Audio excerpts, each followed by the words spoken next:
Well, good afternoon, everybody. This is Perry Mixter along with my colleague Virginia Garmoni. Hi there, everybody. Thanks for joining us today. Hope you all are doing well. We've got lots of information for you on this quarterly Site Administrators webinar summit, and we will get through this probably in 30 to 35, 40 minutes. So we're glad you're with us. We appreciate your time. As usual, this is a broadcast only webinar, so we can't hear you, but we encourage you to use the question function on the webinar, particularly if you have questions for some of the presenting part of the session this afternoon. So we look forward to getting your questions as we go through. Let's go ahead and get started and talk about the agenda for today. I wanted to kind of bring you up to date on where we are with the national platform for Power to Give. Virginia has got a whole bunch of technology upgrades to share with you. It's some great stuff that we've added to the system. We're going to speak with some of our colleagues in Atlanta to talk about best practices best practices that we're seeing down in that fine town. We'll kind of review the upcoming webinar schedule for training on Power to Give, and then answer your questions. So without further ado, we'll just jump right in. Power to Give is doing real well. We are now in 24 communities around the country. We are excited to announce that Palm Beach will be joining our team this fall. So we're very pleased to add another Florida site, and we have a number of other ones in discussion. Right now, we are at the almost $6.3 million raised across the system, as opposed to $5.2 million the last time we had the quarterly check-in. We have gone up to about 2,300 projects, almost 2,400 projects. So we continue to see a terrific churn on the number of projects posted, and we've just passed the 27,000 donation mark, and that's up from a little over 23,000. We continue to see that the average project on the system is just hovering under $5,000, and the average posting time is maintaining steady at 62 days, and the average gift across the site is just over $100. So those statistics aren't changing all that much, so we feel like that's settling in very nicely. One of the interesting statistics we have here in Charlotte, and this doesn't apply to everybody because only some of you are United Arts Funds, but as you know, ASC is a United Arts Fund. We're in the current throes of finishing touches of our annual campaign, and I sent the donor list for Power to Give donors to our database manager here, and she reported back that only 17% of the donors here for ASC also have given to Power to Give. So that tells us not only are we reaching new donors, but we're really not counting on the existing donor base here in Charlotte, and that Power to Give is really truly a fantastic gateway for new donors to any organization, and not just the posting organization, but also ASC. We would encourage you to check on that if you're a United Arts Fund. You might want to check with your database folks. It's very easy to export your donor list to them, and they can report back how many of those are your current donors. But we think that might be a good statistic for those of you who are also United Arts Funds. Just want to share that with you. Now I'm going to turn it over to Virginia, who's going to kind of walk us through some new changes on the system. Okay, so again, I just want to thank you guys for joining us today. The first thing I want to talk to you guys about is our Power to Give social media presence. The national team is very active on Facebook and Twitter, and our social media platforms are a great resource for you as sitemen, and also for a lot of the content we post is really beneficial for your site users and donors. So you're going to see on the top of this slide here are the links to our Facebook page and our Twitter page. And if you haven't already, I would suggest that you like and follow us on Twitter so you can be sure to keep up to date on all the things that we're posting there. And if you haven't already done this, again, just to tag us whenever you're talking about Power to Give using @PowerToGive and our hashtag, which is #PowerToGive. This gives us the ability to see anytime you guys are talking about us and giving us the chance to like and favorite and share all of those posts with our national audience. So again, some of the resources that we're posting on a weekly basis are our success stories. So any great projects that have closed, that have been really successful, had great new donors, we love to be able to celebrate those things on the social media. Any kind of national Power to Give milestones, for example, the 25,000th donation that we've been able to post. We recently celebrated our $6 million raised. Again, we just like to keep everybody updated on all the things that are happening with Power to Give, and it's a great way for you to pass on that information to your site users and your organizations. Another thing we do on a weekly basis is flag our project of the week, which is a way for us to just show a wonderful project that's been posted in the last few months that's well on its way to being fully funded. It's a way to just show the diversity of different projects we're posting on the site. We also do that with our weekly roundup, which is something we do every Friday, where we look at all the projects that have been posted in the last week, and we pick usually around 3 to highlight to, again, just show diversity of projects, something unique, maybe something really exciting that we're seeing, and also as a way to flag different sites across the nation. You'll also see that we are on a lot of newsletters for crowdfunding. We're always trolling the internet to see new news and information, so we always try to curate the best crowdfunding tips and best practices on our social media. We are trying to make sure that you guys are getting the best information, the most up-to-date things to use for marketing, social media, and of course, what's going on in the crowdfunding world that's going to help you guys make your projects really successful. And one of the things that we're doing a little bit of, and I'd really like to do more of, is to celebrate projects that have been completed on Power to Give and are now a reality. So we're always inviting our organizations and you guys as site hosts to pass on information about a project that was fully funded in Power to Give and is now out in the world doing something amazing, whether that's a new stage, new costumes for a production, summer camps that went really well. If you can provide photos of those projects for us to share.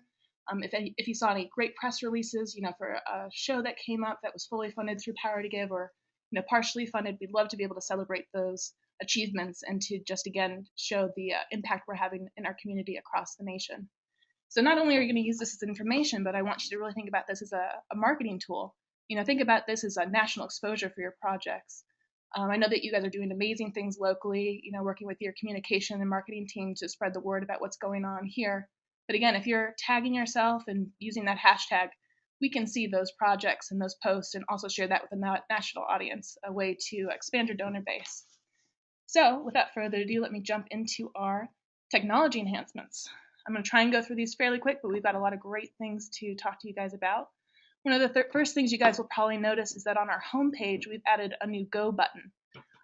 You'll remember before, basically you would take those drop-down boxes and choose your state and then your community, and then you would have the ability to check one of the boxes or the buttons below to learn more, give to a project, post a project, etc. Now we've got the Go button, which is circled in red. So basically you select your state, your community, and then you hit Go, and that will take you directly to your project page. So then people can easily see what you guys are offering and be able to browse and see what they'd like to donate to. And one of the other really interesting things we've done is we've updated our login and registration page. We've had a lot of feedback that said that when posters were coming to the login screen, that the font was kind of small and that people were having a hard time as new project posters to know if they were even able to be eligible for the site. So I want to just jump onto the live site real quick for you guys so I can show you what this looks like in real time.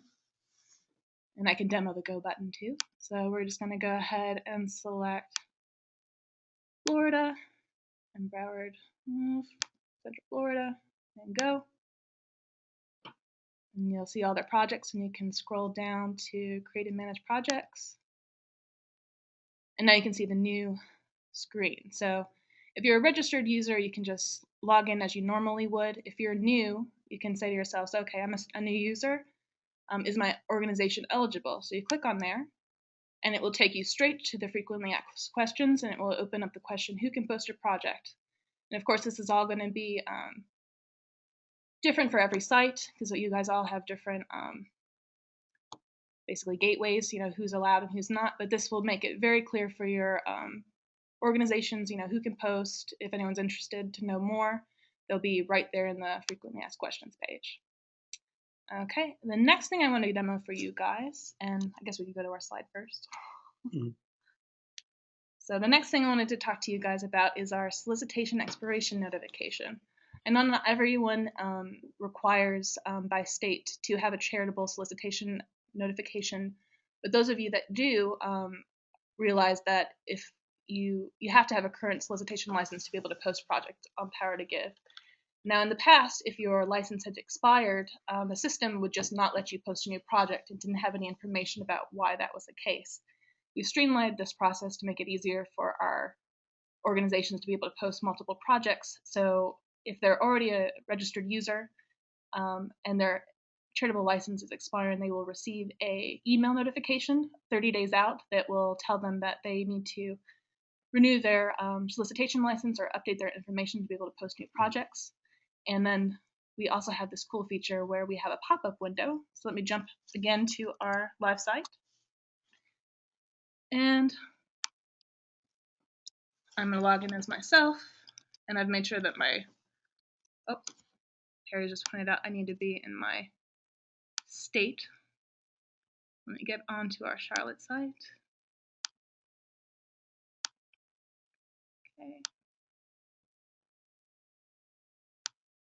Okay, so just bear with me as I log in.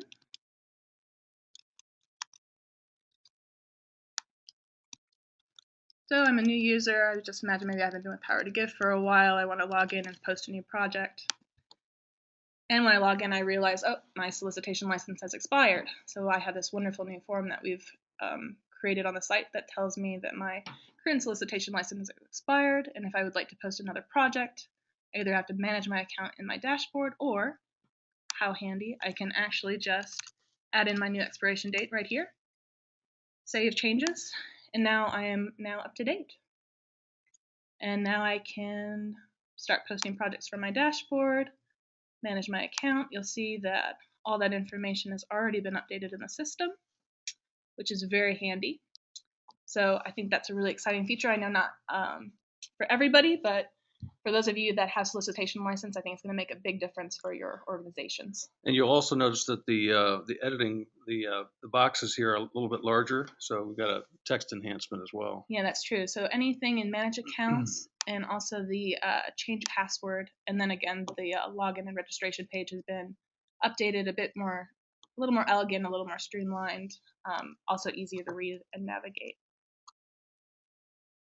Okay, so moving on, we've got lots of enhancements. I'll try and go through these a little bit quicker.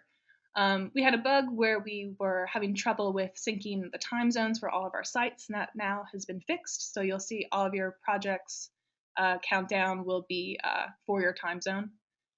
We had a strange bug that was going on in the system where if you were saving either email templates or project content, these mysterious blank lines would come up and would make the project longer and longer and longer.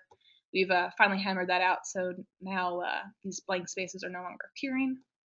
One of the nice things is we've enhanced all the error messages on the system. So if you're creating a project and if you're entering incorrect characters on budgeting, if you are having trouble with credit card payments or gift card purchases, all of those error messages are now very clear, are a little bit easier to guide the user on what steps to take to fix the issues.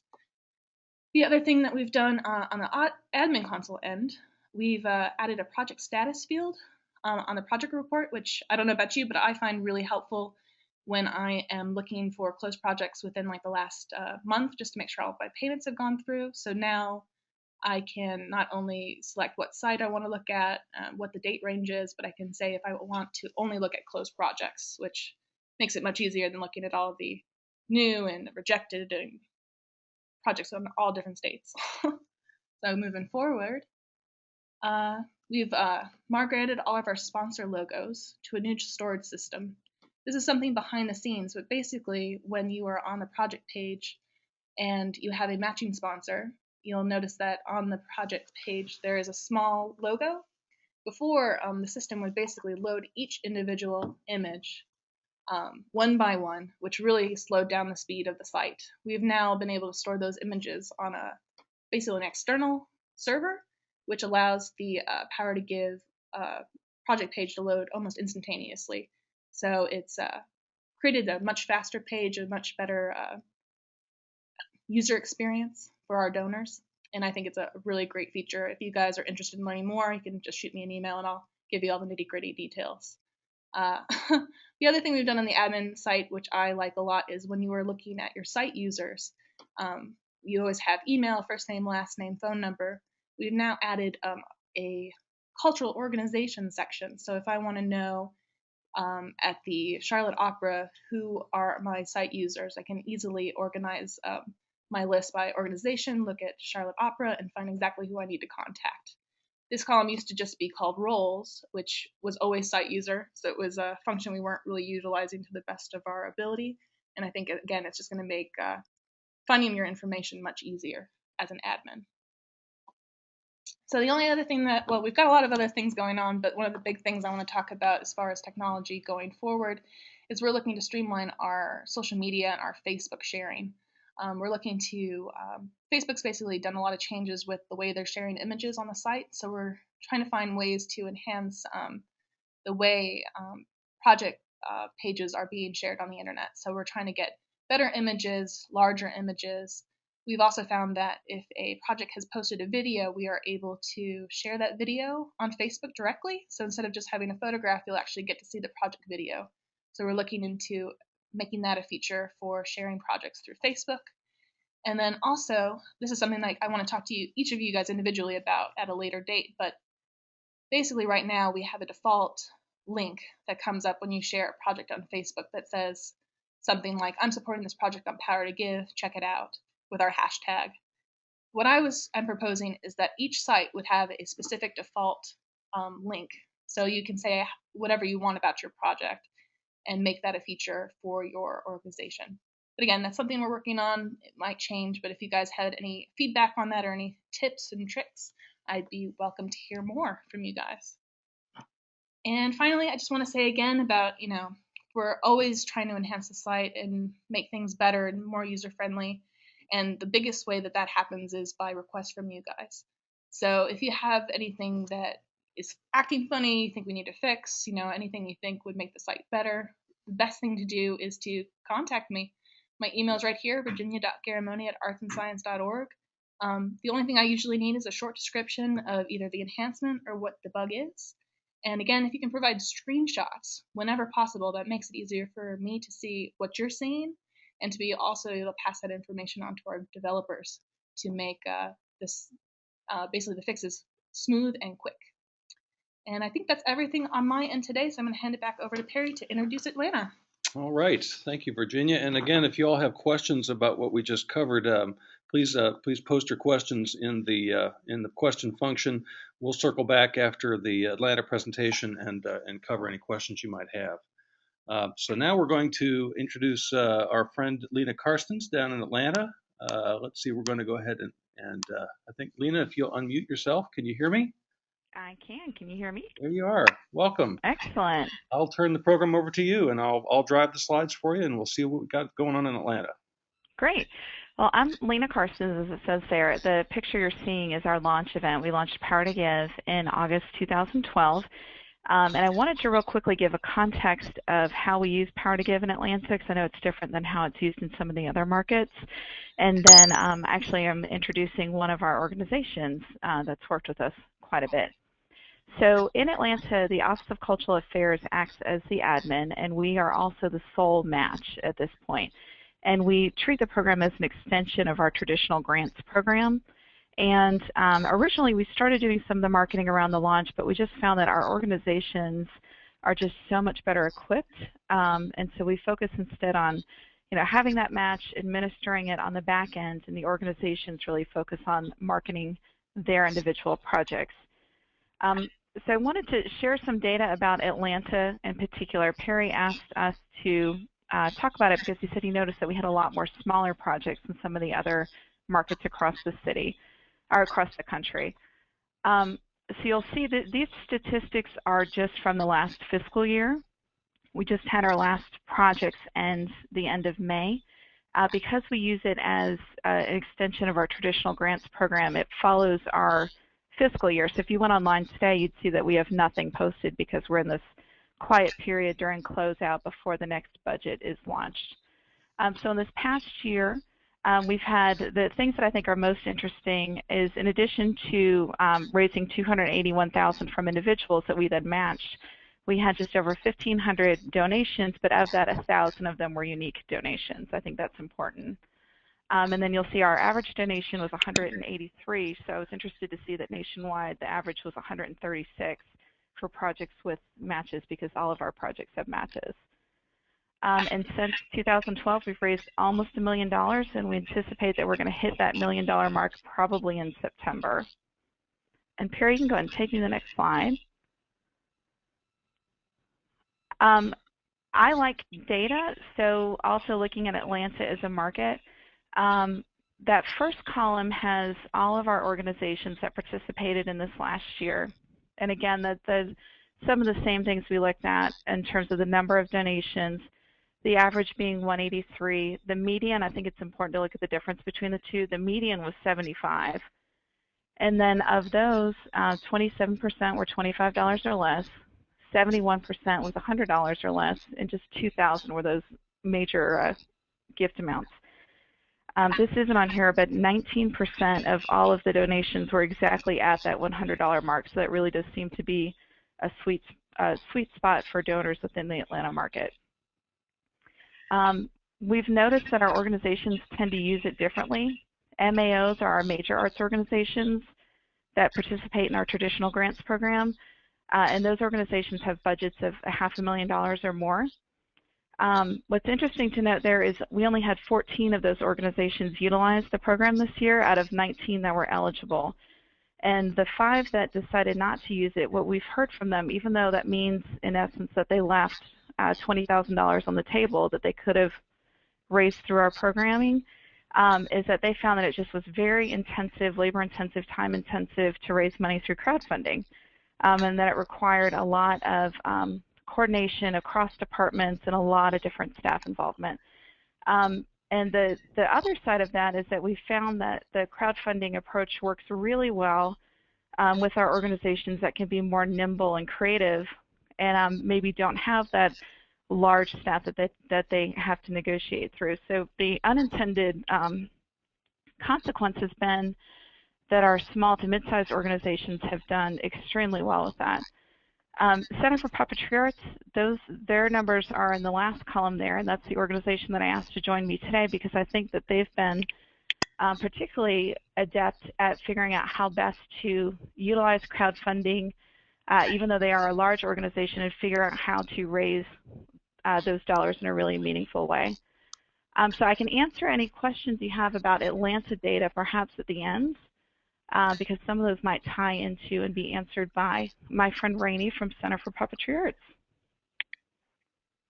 And Rainey, if you're ready to join us, I would love to have you talk about what you've done with the Center for Puppetry Arts and what has worked for y'all with Power to Give. Okay, hi, this is Rainey Jeske. I'm the Development Director with the Center for Puppetry Arts. And we have done 5 Power to Give projects to date. We did one email project, solicitation project before Power to Give, and it had some success. So when Power to Give came along, I was really interested in it because I think it adds this element of making it really fun for the donor and having that sense of urgency built in helps to get those projects done quickly, and that's certainly what we found in our experience.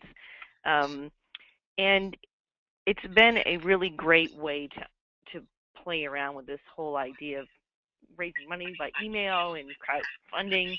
It's been a great avenue for us because we could experiment and see how things worked.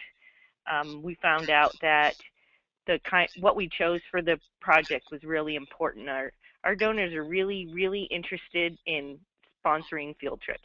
That's their favorite thing to give to. We thought they might like other things, and we tried the knock our socks off was to create a giant walk around puppet, a mascot sock puppet for us, and we thought it was a fun idea, and we created this fun video that went through, and it took a really long time. Well, it seemed like a long time to complete with lots of small gifts. I think our smallest, the average gift on that was $38.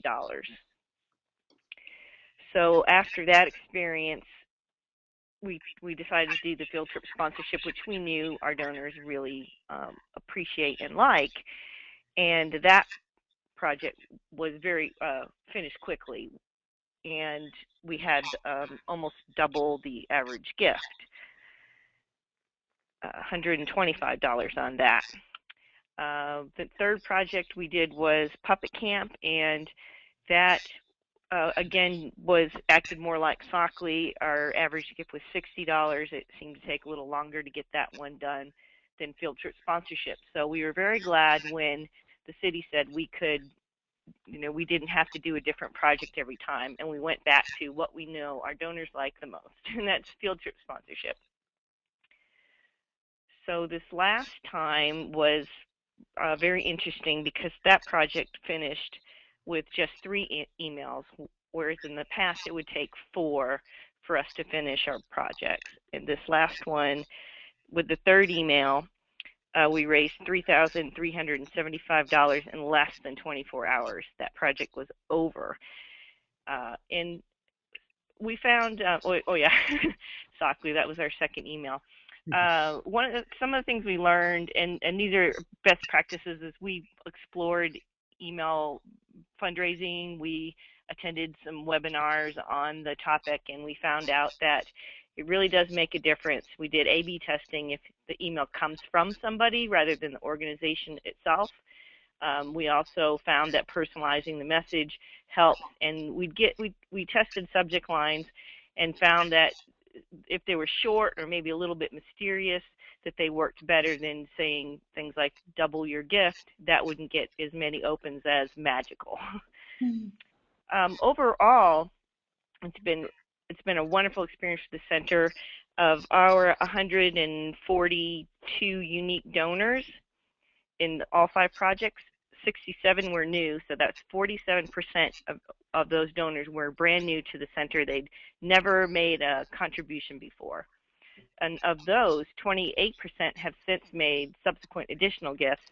And I ran some numbers, and that's another $1,800, almost $1,900 that was raised from these donors subsequent to their first Power to Give gift. And I talked a little bit about the other things of what we found works, which is typical best practices, I understand. Rainey, a question for you. Curious as to how you got the word out via email. You obviously had your own donor base. But do you feel like you reached what we call secondary networks of folks who are friends of friends, for instance, or do you have any anecdotal evidence of how people heard about it? We have not looked into that into depth. Our email list is, I think it's about 17,000 names right now, so it's pretty large.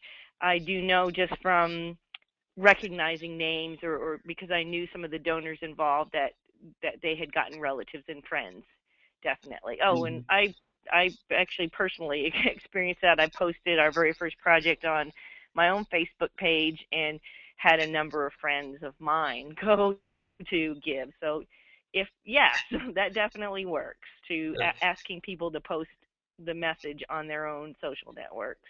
Good. That's great. And what we found is over doing research on crowdfunding in general is the momentum that is generated when you can get to the 30% mark of the campaign. That seems to be the tipping point for people kind of piling on. I don't know if you all have seen that video of the guy dancing at the music festival about leadership and how you get 2 or 3 people jumping on, and then the whole crowd goes crazy. So it's interesting that the 30 to 35% seems to be the sweet spot in terms of being successful in the long run for the campaign. So I wanted to add also that I understand what Lena was saying about some of the majors saying that it just really didn't work for them because of being complex, and I can very much understand that, especially the larger organization. It gets a lot more difficult to get something out. The approval process can be long, and even here at the center, it can be difficult to get an email out because I have no control over it. It's another department, and it's it's up to them. They may decide that, no, there's too many emails this week, you can't have one, or these other emails are more timely, so yours is going to get bumped. And I've definitely been bumped. And then, of course, everything has to be approved by a lot of people. So I certainly can understand where in some organization that whole process is just too much to go through for the amount of money that you get. But when you're smaller, $5,000 or $10,000, that's a lot of money. Yep. And I think that and one of the reasons I thought about asking you to speak for the center too is I think that one of the ways that the center is really special is that even though there's so many people involved and it's pretty complex, y'all are really great at collaborating together. Especially I saw that with the very first campaign where it was sort of new territory for all of us. And seeing the video that was produced in-house, that was just hilarious and really involved so many different people across the company. And even though it was, a lot of work for $38 gifts, y'all raised a lot of money through that. And so I think that one of the takeaways I've had from watching our organizations be successful and some of them not be successful is to really say, you need to be clear internally from the beginning, how are you all working as a team to make this happen, because it can't just be a development department initiative. Absolutely. Yeah, absolutely. Oh, and another thing is the number of donors that we've gotten out of it has been great for the center. One of our kind of issues, I guess, is just been individual donors. We've always known there's a lot of opportunity there, but had never had the right message until we finally hit upon the filtered sponsorship. And Power to Give has been really a big part of that growth in our individual donors. And just to give you an example, before Power to Give, so in fiscal year 11-12, we had 68 individual donors that were not members or board members, 68 donors who gave an individual annual gift.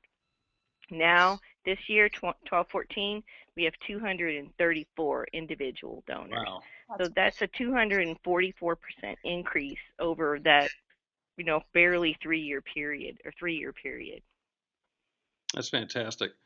It really is. As I mentioned before, those donors are sticking with us. There's, a percentage of them are sticking with us and making another gift. That's great. And often it's been on Power to Give. That's great. That's good. Fantastic. Well, this has been great. Lena, any closing thoughts? No, I mean, we're happy to answer any follow-up questions if anybody has them. I think that if you're interested in best practices on how organizations can utilize email and social media, I'd encourage you to sign up for the Center for Puppetry Arts pages, Facebook, Twitter, and their email list, just because I think that they do really creative work and can be kind of inspirational to think through what organizations in your markets should consider.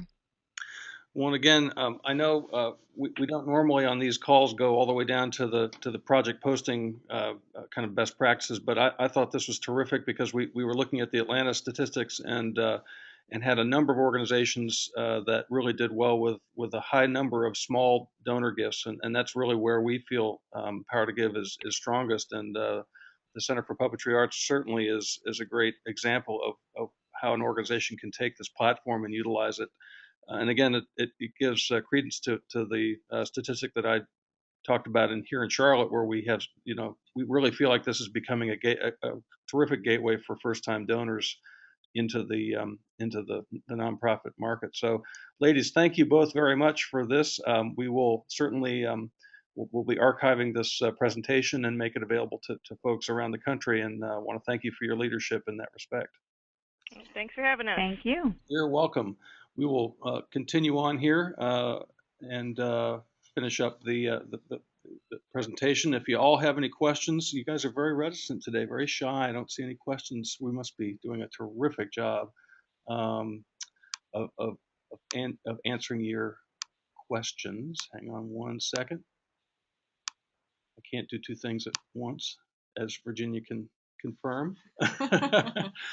I also wanted to just take a step back. We did have some pretty significant news on the system here on Monday with Laura's pending departure. We were all very surprised, but also very pleased for Laura. She is taking on a new role here in Charlotte. We think she's going to be absolutely terrific at. But I've been very, very pleased with the development since then. our president, Robert Bush, here at ASC is extremely supportive of the Power to Give platform, and I'm excited about what Virginia and I will be able to do going forward. So we look forward to working with you all as we continue to develop the platform, and you can be sure that that we'll be continuing to support you in every way possible. In that respect, this is the current listing of Power to Give webinars coming up. Our first one that's scheduled is the basic training webinar scheduled for July 11th. So we'll get a message out to that. We would ask you to help us promote that to your user groups, and particularly promote it to anybody who's new to the Power to Give platform, or if you had staffing changes. We do have a lot of churn in the industry, so let the people who are new to their jobs know about it. We'll be glad to provide that for you. The next one after that is August 8th, reaching new donors. That's the kind of the second level after a project's been posted for a bit. And then our next Power to Give Site Administrators Summit will be September 12th. So if you could make sure you get those 3 on your calendar. And we'll get a message out to you about those as well going forward. So we've done that one. Let's see, what else? Are there any other questions, any closing comments, Virginia, that you have? No, just again, use that social media. Definitely tag us and hashtag us. We're always looking for new things to share, and we want to pass on your good news and your interesting articles. So always looking to get new content. And please, again, share anything, any photos. If you've got suggestions for project of the week or people to include in our weekly roundup, if you know you've got a project that's going to be going live soon, flag those things to me, and I'll make sure that I give a shout out on our social media so you can get that national attention. We have a question from Tammy Siebel down in Tampa. Do I understand correctly you'll be sending out our past and present posters about these training opportunities? Yes, absolutely. We that's the few times we unless you specifically ask us not to, we will get a message out to all the project posters on the system. We have a couple groups that prefer to do that themselves, and that's perfectly fine. Just let Virginia or me know about that. We can keep that as long as you go ahead and promote it yourself. You may want to do it as part of some other communication strategy, which is perfectly fine. We just want to make sure everybody gets the word. And again, I just wanted to reinforce what Virginia said. Keep in mind that we want to provide you with the best practices and share information so that you feel you have the information to share with your posting organizations. The best practices that we're finding around the country in terms of crowdfunding. There's things that are changing every day about the platform and the strategy. So please be in touch with us if you've got questions. We really are excited to work with each site because each one is a little bit different, and we look forward to sharing that with you. So if there's nothing else, we're going to go ahead and wrap up the presentation. We'll stay online here to answer any remaining questions. Please feel free to give Virginia or me a call anytime to follow up on any questions or thoughts you have about what we're doing here. So appreciate your time today. Go out and have a great weekend, and we'll be in touch shortly on Power to Give. Bye, everybody.